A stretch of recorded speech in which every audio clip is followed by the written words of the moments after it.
Nursing home থেকে ছাড়া পেলেও শরীরটা অনেকটাই উইক, কিন্তু সন্ধ্যার দিকে মনটা কেমন যেন চা চা করছিল। তাই চলে এলাম কিচেনে আর বানিয়ে নিচ্ছি নিজের জন্য 1 কাপ গরম গরম চা। যদিও আমি চা খেতে খুব একটা পছন্দ করি না, কিন্তু শীতের মধ্যে মাঝে মধ্যে চায়ের কাপে চুমুক দিতে মন্দ লাগে না। যা, চাটা ছাকতে গিয়ে ফেলে দিলাম, দূর, ভাল লাগে না। আর সব থেকে এম্বারেসিং লাগে, গন্ধওয়ালা ভেজা নোংরা কাপড়টা দিয়ে আমাকে এটা পরিষ্কার করতে হয়। কিন্তু কালই আকাশ আমাকে এনে দিয়েছে এই বিকো রিইউজেবল কিচেন টাওয়াল। এর একটা রোলে 20টা টাওয়াল থাকে। এটা ভীষণ সফট অ্যান্ড 100% বাম্বো স্ট্র্যাক্ট দিয়ে তৈরি।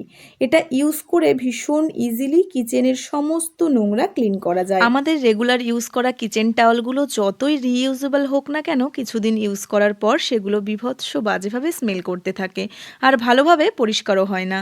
কিন্তু বিকোর এই রিইউজেবল কিচেন টাওয়াল দিয়ে গ্যাস ওভেন থেকে শুরু করে fridge, micro oven, dining table, washing মেশিনের ওপর থাকা সমস্ত ডার্ট অ্যান্ড স্টেইন ভীষণ ইজিলি ক্লিন করা যায়। আর এর সব থেকে ভালো দিক হলো, এটা ভালো করে ধুয়ে শুকিয়ে নিলেই আবারও ইউজ করা যায় আর কোনো বাজে স্মেলও আসে না।